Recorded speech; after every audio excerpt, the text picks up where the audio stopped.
Well, hello YouTube, it's me, Fortmaster, and welcome back to another game theory reaction, and FNAF Help Wanted 2 proves us right, and I know exactly what they're talking about in this instance. So if you may remember, actually, how long ago was it now?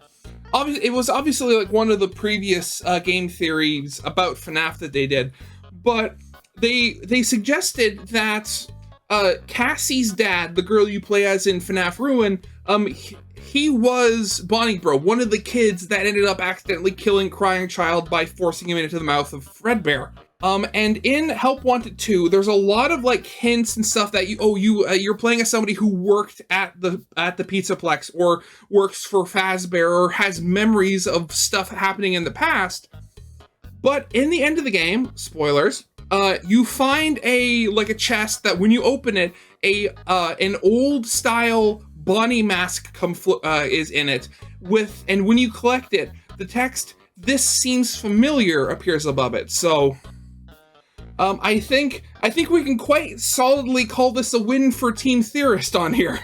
So yeah, I'm very excited to see what else they have to say about this, because obviously I've been watching their videos putting out where Matt plays Help Wanted 2, and of course it's been very fun, and of course, Matt Pat is the kind of guy to find the secret ending before the normal ending of a game. So yeah, as always, original video is linked into the description if you haven't seen it yet for some reason. Corner video will lead to my film theory reaction. And if you like any of the stuff that I put out, whether it's reactions or Let's Plays, I would very much like it if you subscribed, because, you know, helps out the channel, helps get my stuff out to more people. So with all that out of the way, let's get this thing started then, shall we? Come get your candy here, candy. Now I will tell you a story. A story about an end and a beginning and an end. There Candy was Cadet. Covered in scars. He was so ashamed of his scars, he refused to look in a mirror. This lasted for so long. He eventually forgot they were ever there. Years passed until one day, this boy would come to the edge of a dark forest. There he saw a rabbit. He followed the rabbit as it scampered through the woods. They went over logs and around trees until he was eventually led to a beautiful flower. The scar-faced boy, now a grown man, plucked the flower to give to his daughter, but upon touching it, she died, for the flower was poisonous. And the man returns to the forest to play. Hello, Internet. Yeah, Welcome okay. to Game Theory, the show that encourages you to be mask off. Ladies and gentlemen, it is time to conclude the year of FNAF. With Tales from the Pizzaplex books releasing every 2 months, the Ruin DLC released back in July, and the FNAF movie happening in October, 2023 really did feel like the classic days of FNAF all over again, where there was a new release happening every few months. And to end just so much new lore. Oh god, this entire year was just a cacophony. This entire year was just a cacophony of FNAF lore. Oh god, I miss these days so much. the year of FNAF on an insanely high note, Steelwall decided to pull one final trick out of the Scott Cawthon playbook. They released a second game within 6 months of Ruin, the completely unexpected but very exciting sequel to FNAF VR, Help Wanted. And let me tell you, they couldn't have released a more perfect game at a more perfect time. Because at a moment of peak frustration with the fanbase, when Foxy Stans and Bonnie Bros had all collectively thrown up their hands in desperation, this game swooped in to deliver the answers that they so desperately needed. If the narrative of FNAF is kind of like a cracked piece of pavement constantly on the verge of crumbling into dust, this game was the cement filling in the crevices, patching up all the holes in the narrative just enough to give the whole thing a solid foundation again, at least for another couple of months. And for now is the whole thing. Actually, speaking of Help Wanted 2, the one thing I do want to see is, out of all the people I loved watching, I loved seeing them when they were doing the, oh, I'm forgetting what it was called now. The minigame where you're, like, preparing food and stuff.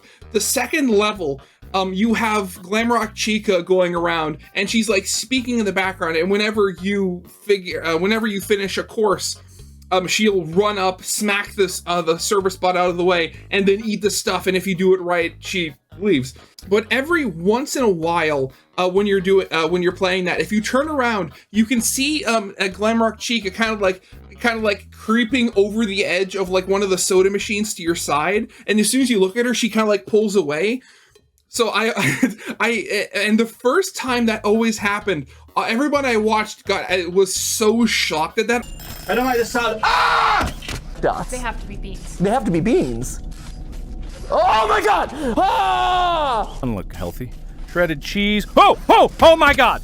What are you doing in my kitchen? I want to see like a compilation of just as many people as possible, like seeing Glamrock Chica right behind them, just for the shock value. It'd be so funny. I really do mean that. Not since FNAF 6 has there been a Freddy's game so determined to tie up loose ends and deliver answers to the lingering questions that have been piling up in the background. Basically, Help Wanted 2 single-handedly put a close on one major story arc, while also opening the door to another, a next generation. It's an ending and a beginning, all in one. Of course. Depicting a cycle of violence that shows that you're never truly out of the woods when you're in the world of FNAF. In short, it's probably the single most important game release in the last 6 years for this franchise. So today, we're gonna solve this game together to see what it's trying to tell us and where it's pointing the series moving forward. So grab your Faz wrenches and get ready to step into madness, theorists. Today, finally, we're gonna see what lies behind the mask. As the game opens, we're welcomed in as a new employee of the pizzeria. Fazbear Entertainment is offering a new on-the-job training position for a future pizza professional. And after that short intro, we're immediately thrust into a pizzeria hub world full of training minigames, all while Helpy cheers us forward from his little projector in the corner. But very quickly, one question starts to rear its ugly head. Where are we?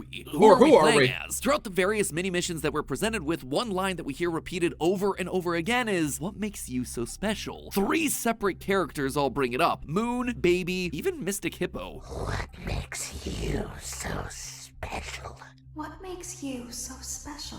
What makes you so special? Considering everyone keeps asking us, we should probably have ourselves an answer ready for them, right? Yeah. But we get a solid idea of who we might be thanks to plenty of explicit clues that are sprinkled throughout the game. First and foremost, we know that we're a Faz technician. Midway through the game, you unlock a Faz wrench that allows you to access a secret back area of the pizzeria. In that back room, there's a glowing tower that should look familiar to anyone who played through the Ruin DLC earlier this year. An inhibitor. Back in that game, these devices stopped you from being able to remove your AR-enabled Vanny mask. But that's silly. Why would that matter here? It's not like we're wearing a mask. Or are we? Sure enough, deactivating the tower allows you to reach up and remove the AR mask that's been stuck to your face since you first booted up the game.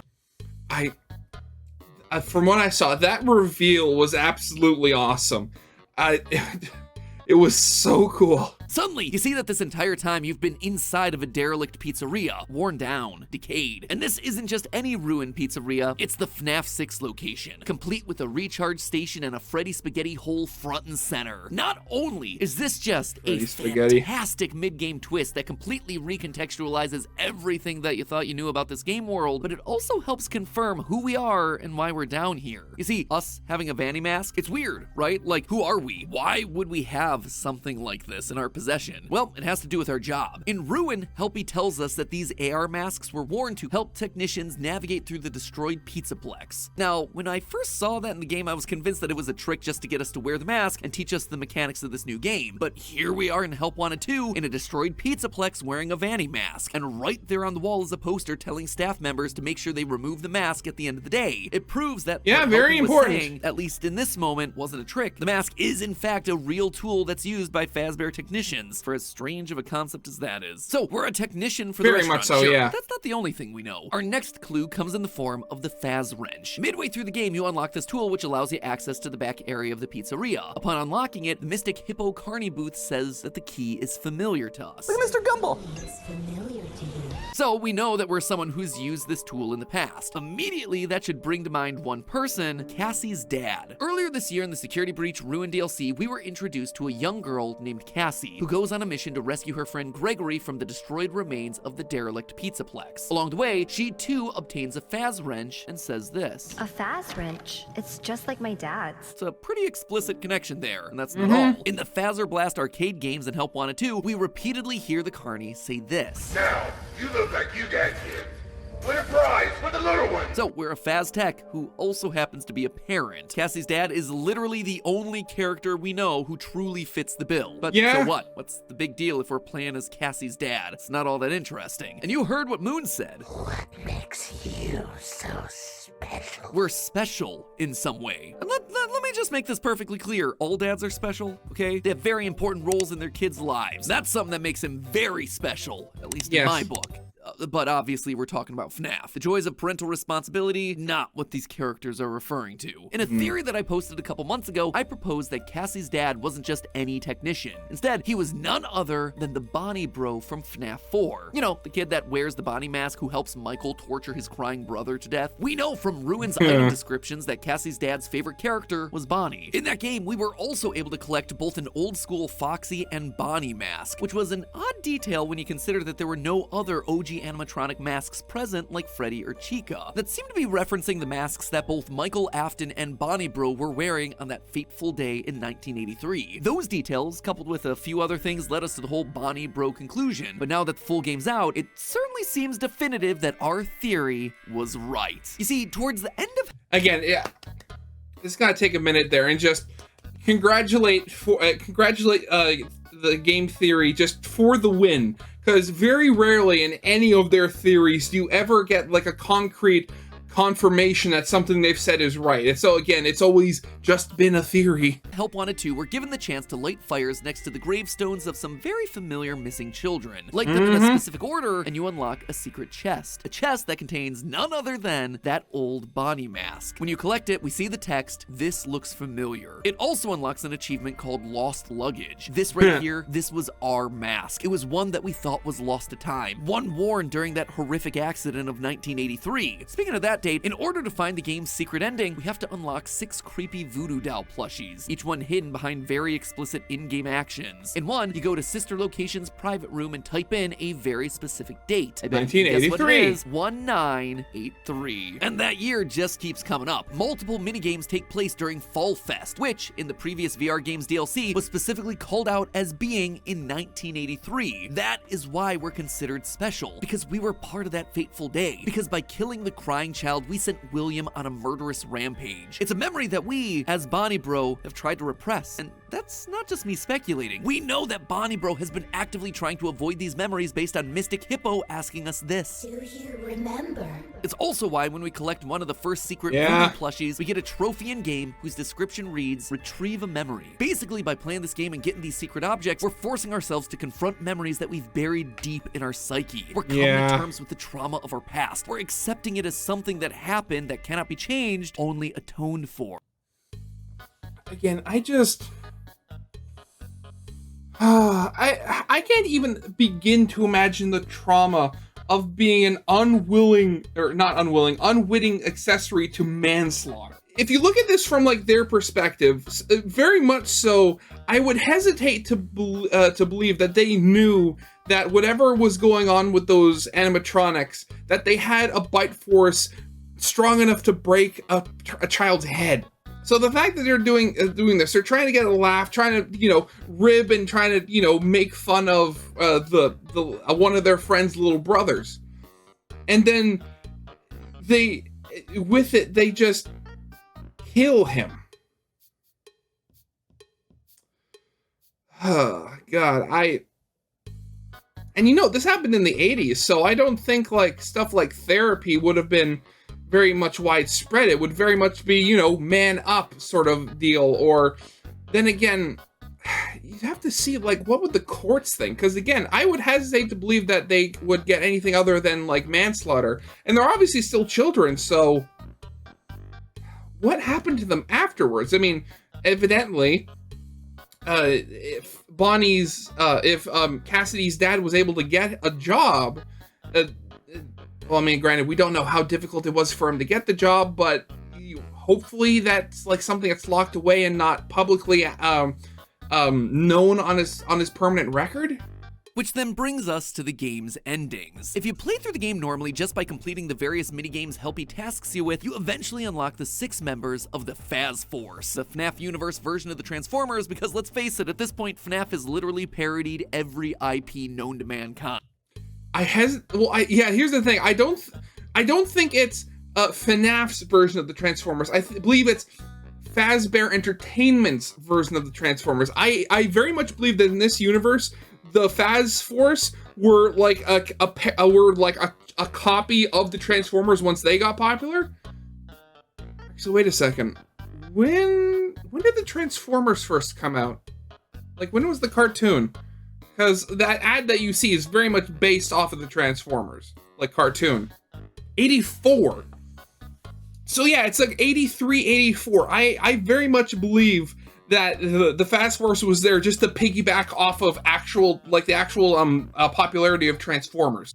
Once you complete the collection, the lights flicker and suddenly a charging station appears, which opens up to reveal the hand of our dear friend Glitchtrap. Another flash, suddenly the nightmare staff bots appear, attacking you. Glitchtrap has won. He's tricked us. He's used Cassie's dad's love of collectibles against him. Much like the tapes in Help Wanted 1, these action figures contained parts of him, his memories, his essence. By gathering them all together, we've once again made Glitchtrap whole. With Princess Quest being the canon ending and security breach, it means that Glitchtrap lost his hold over Vanessa. He needed himself a new helper, someone so he new. lured us in, the last human employee remaining, and got us to put the pieces back together to reawaken him. The cycle once again repeats. That's why we see him reaching out of the charging station. Just like during the Burn Trap ending, he has enough strength to reawaken, to take control, and it's only then that the staff bots show up to kill us. But things aren't quite done yet. After our death, we change perspective into the eyes of a staff bot. And not just any staff bot. Yeah. Specifically, we're looking through the eyes of the one who tells Cassie to take a mask at the beginning of Security Breach Ruin. Take a mask. Take a mask. It would seem like we've been absorbed into the system. Our consciousness is now part of this map bot. We're trapped inside of it, forced to execute its commands. In the ultimate of ironies, the mask that we were using to try and stop Glitchtrap becomes the mask that we now give our daughter as map bots. This is then what results in her getting that occipital implant. This is how Helpy gets into her mind, and this is eventually how the mimic gets free. To me, the way that you did this ending, it's highly symbolic. By not accepting our past, by ignoring and repressing the scars of our past actions, by not unlocking all those memory plushies, we've passed our mistakes forward, and in the process, we managed to doom our own daughter. Bonnie Bro didn't just ruin the life of one child, he wound up ruining two. Our actions have, in short, single-handedly prompted the events of ruin. But hold on, I just kind of glossed over a big detail there. We're attacked by a bunch of corrupted staff bots, and then suddenly we're in the mask bots, Wow, yeah. it's kind of a big leap there, you know? Well, at first, I thought that we were just scanned into the system. The Mimic AI scanned our brains while we were wearing the Vanny mask, and boom, we're now stuck as part of the AI program running the whole Pizzaplex.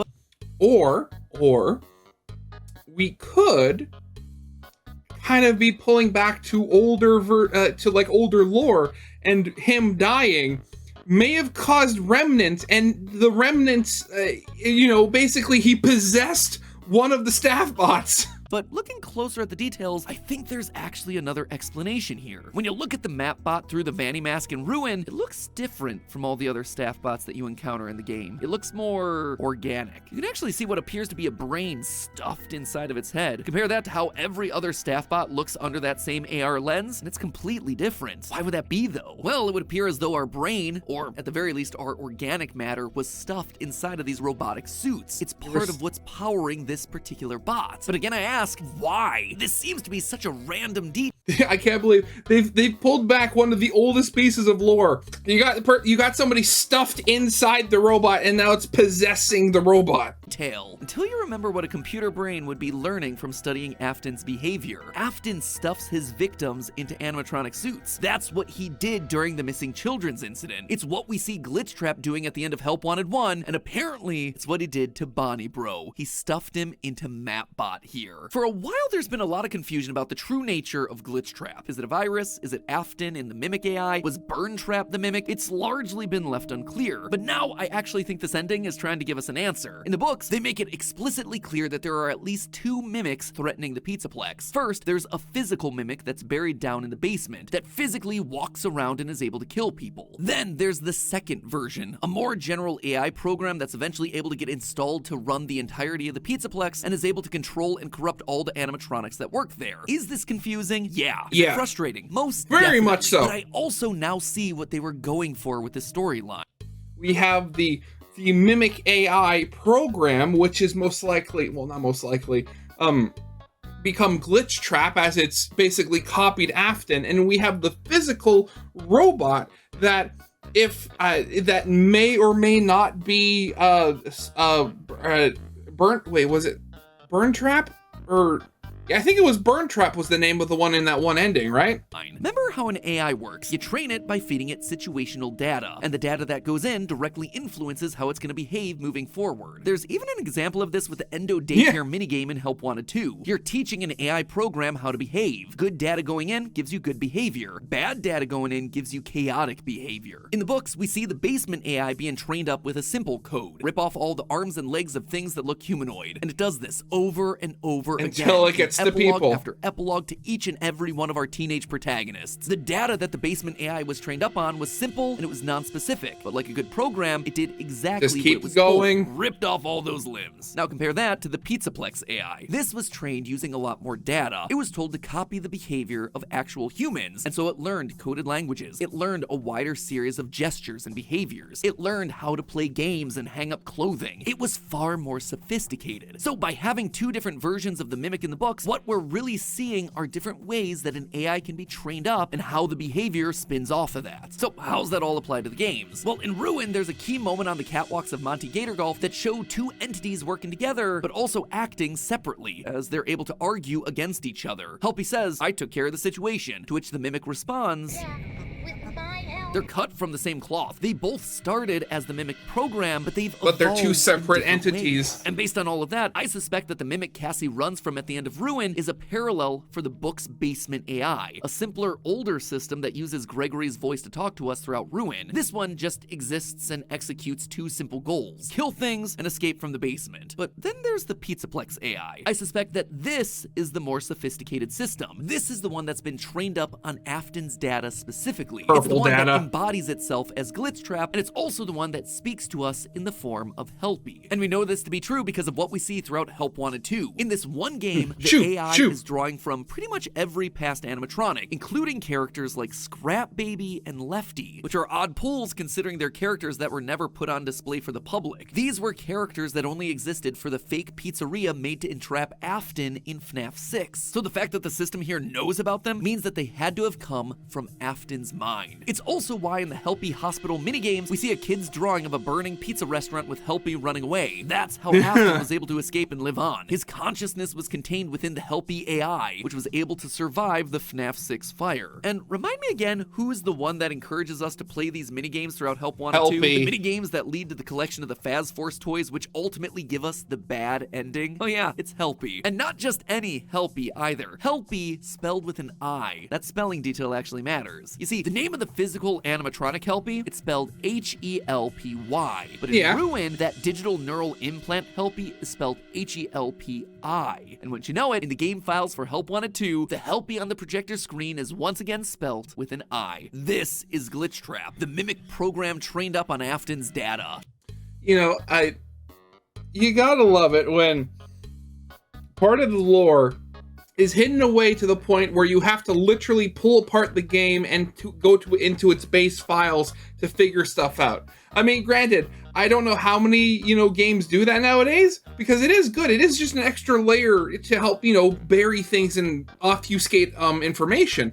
But at the same time, I can think of a time when that was virtually unheard of. He's yet again trying to put the pieces back together, and by completing his tasks and unlocking the Faz Force, you help him to succeed. He's now back in full control of the Pizzaplex, ready for Ruin, ready to create a new servant in Cassie to finish what Vanessa started. But if I've learned anything from Steel Wool, it's that you can't always trust the first ending you see. Remember that creepy plushie that we unlocked earlier? Well, there are 6 of them in total, each one unlocked via a seemingly random series of actions. Put a code into the whack-a-mole game backwards. Make a weird soda mixture only during a complete electrical shutdown of the factory. Shoot a random rocket ship during various Phaser Blast minigames until you get to FNAF 2, at which point you pop balloon recreations of the animatronics to unlock a final boss battle against a cutout of Springtrap. Like I said, these get bizarre. Yeah. I can't believe balloon animal Springtrap. So weird. are, and they get convoluted in a hurry. But the main thing you need to know about them is that by collecting them, you unlock a glitched coin that allows you to play the 4th and final version of Princess Quest's arcade cabinet. At first, it plays just like your normal Princess Quest minigame. You swing your sword, you kill the glitchy bunnies, you collect the keys. Simple. At least until it's not. You open a door, and you suddenly find yourself standing next to someone playing an arcade cabinet. Next thing you know, the princess is standing there in the room with you. Are you kidding me? Oh, this is nuts. The real world and the digital world are leaking into each other. Reach into the screen, grab your sword, and suddenly you are the princess. Who's the princess now? Glowing sword in hand, You we fight are our the way through princess. the glitching bunnies until we meet the old Red King. We give him our Vanny mask, and in return, he gives us the Glitchtrap plushie from Help Wanted 1. And this is where things go really off Oh the yeah, rails. the sister Out of location nowhere, elevator. The sister location elevator appears. Hop in, and suddenly it takes us inside of a giant claw machine with a giant Vanny staring in at us. We offer up the Glitchtrap plushie, revealing the true To Moon. We offer it up to Moon of all animatronics. I still have no idea what's going on with that. He crushes him and then fades into darkness. Doing so unlocks the trophy named Consequences. The description reads, system threats found, repair complete. So, what was all that? Well, actually it seems pretty explicit. Glitchtrap was the system threat. By crushing him, he's been deleted Antivirus. and the wider AI system's been repaired. We won! Except, is that possible? Didn't I just say that the other ending showed us the start of ruin? For that game to exist, which we know it does, Glitchtrap has to survive here. Well, I mean, you're saying that's an ending, but who says that the ending is the only ending? I mean, how many games have like either new game pluses or they have like if you're like an RPG like say Fallout, after you reach the main ending, you can still explore the world and still play. What's that? What about that? What if that's happening in real life? You have Cassie's dad seeing, oh God, what am I doing? And then he has to kind of like explore this broken realm, remember his memories, and then after repairing it, that helps, destroy Glitchtrap.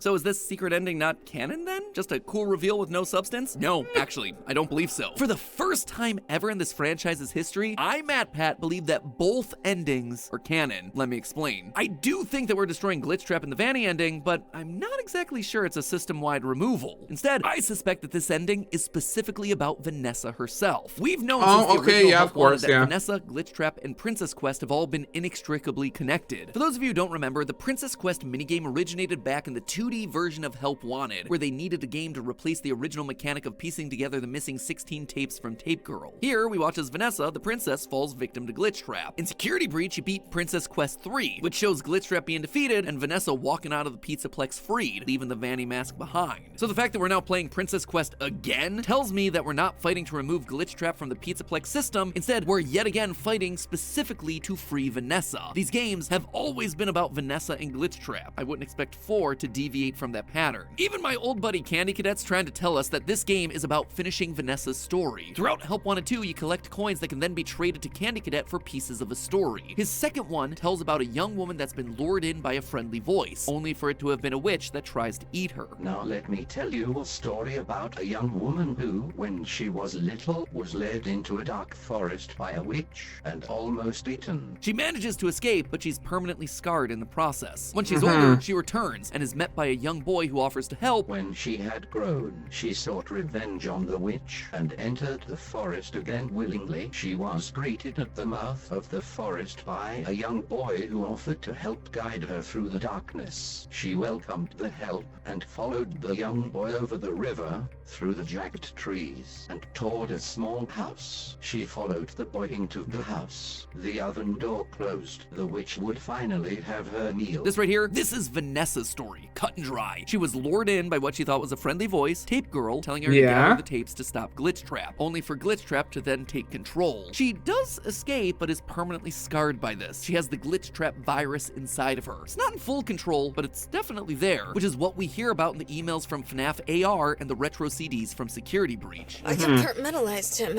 He's locked away. She had compartmentalized him. He wasn't in full control, at least not yet. She then comes back to try to kill Glitchtrap herself, but runs into a young boy, who seems seems like he's gonna help her, only to lure her deeper under Glitchtrap's control. By the time she transfers to the Pizzaplex, Vanessa's tone has changed in her therapy tapes. I'm needed somewhere else now. Thank you. We see the same thing in the FNAF AR emails. She's no longer in control. Glitchtrap has completely taken over, and it's all thanks to the only little boy that we know of, Gregory. Thanks to his retro CDs, we know that he was meeting a person in a bunny costume. I get retro You're talking to CDs. someone or something. It's hard to tell. What are those things? They almost look like rabbit ears. Gregory is a villain. At the very least, he was at some point in the story. That is clear as day. Between this Candy Cadet story, GGY, and the fact that he was clearly working with Vanny before the events of Security Breach, he is not on our side. He was the one that helped Glitchtrap to take full control of Vanessa, right up until the end of Security Breach. Even cut lines of dialogue from Help Wanted 2 seem to support our conclusion here. These voice lines come directly from Vanessa, and they tell us the following, quote, "You need to listen to me carefully. Don't help it escape. It's using you to finish where she left off. Only a small piece of his code remains." Vanessa is back to being more in control, but she knows that a small part of him remains. The Glitchtrap plushie that started it all back in Help Wanted. We also get lines like, "The memories are freed. Use the token. Bring him to me." Referencing the memory plushies that we're collecting, the glitched Princess Quest token, and then being told to bring the plushie to her so that she can crush it herself once and for all. Destroying Glitchtrap inside of her mind allows that other persona, Vanny, to finally fade into darkness. Vanessa is truly free. And we know this to be true because after this ending, when you go back to the main hub screen, Helpy's gone, replaced by a boy claiming that the Fazbear pizza tastes like real cheese. Delicious for him, but even tastier is the fact that Helpy's been purged. Glitchtrap is gone. Cheese At is least he's so gone real. from this version of the program. And you see, this is what I meant about endings and beginnings. This to me feels like a very specific end, the end of Vanessa's story, and with it, the end of this current era of FNAF, from Help Wanted 1 to Help Wanted 2. Let's call it the Vanessa arc. She's no longer a part of this story. Her battle's over. We saved her completely. But in closing out her story, the cycle also repeats. Yet again, we have ourselves an innocent girl, this time named Cassie, being lured in by a seemingly friendly voice, Gregory. But in reality, it's all a trap. Thanks to that occipital implant, she now has Helpy as a part of her mind, just like Vanessa did with Glitchtrap. And now she's wearing the mask more and more frequently, again like Vanny. In short, it's been passed on. Cassie is just Vanessa 2.0. Gone is the era of Vanessa and Glitchtrap. Long live Cassie and the Mimic AI. At this point, the only question is, what's it truly gonna take to break this cycle once and for all? But hey, I'm gonna continue digging for deeper lore. Oh god, I swear, FNAF, it gets complicated, but I love it so much. I really do. What is it? The thing is, like, I've almost been imagining my own, like, continuation of the FNAF series. And you can leave now if you don't want to listen to it. But I was imagining almost like the next portion would be, you'd play as like the head technician, or at least the former head technician of the Pizzaplex. He was let go temporarily because if he was there, he would know the systems well enough to know, oh hey, there's some sort of virus or something spreading through our system, and try to stop it. So, or maybe or maybe they tried to kill him, but they failed or something like that. But anyway, like at some point, he's brought back. And he's like put in charge of a team of like new technicians to basically salvage as much tech from the Pizzaplex as possible before it's like demolished because of how unstable the ground is. You go through, you're scavenging like the helper bots and the endoskeletons, trying to find the animatronics and get them fixed up as well as you can. And I almost imagined like thinking about it, the only two animatronics that are left at the end of like Security Breach and stuff like that is like Roxanne and Chica. I mean, in Ruin, Montgomery is electrocuted. So I almost imagined him almost having like a father-daughter relationship with the two animatronics almost. I mean, like not one-to-one because, you know, robots, but still. And I imagine that there was a part where he's told by like some of his subordinates that Vanessa is on the property. Her and Gregory are snuck on because they have to do something, but because the last time he met her, she was head security, and when she became head security, everything started falling apart. He hates her. So I almost imagined that you'd have this one part where he confronts her, and he's being like very, not condescending, but very threatening towards her because he doesn't know that she did something, but he's very sure of it. And, you know, stuff goes on. Maybe they even fight the Blob later. But then later on, I started imagining, hey, what if they did a DLC to this game, but you're playing the game through Vanessa's perspective, and then you play, and you're going through what she's doing through the building, And then you come across a scene where the two of them are meet, and you see him like being all threatening from her perspective and stuff like that. And then at the end of it all, I imagine him like they're fighting the Blob or like Glitchtrap or something. And just at the end of it, he finds like he has like a jar, and he has a bit of a tentacle in it because him being a technical minded man, he wants to figure out what this thing was and how it worked. And then you could try to like continue on the saga from there, where his experimentations with Agony and Remnant kind of starts like a new cycle that's different from the rest. I don't know. It sounds cool, right? But anyway, I've rambled on long enough. So, of course, as always, original video is linked in the description if you haven't seen it for some reason. Corner video will lead to my film theory reaction. And of course, with all of that out of the way, I hope you guys liked. If you did, leave a like, subscribe if you have not, and I'll see you guys next time. Goodbye.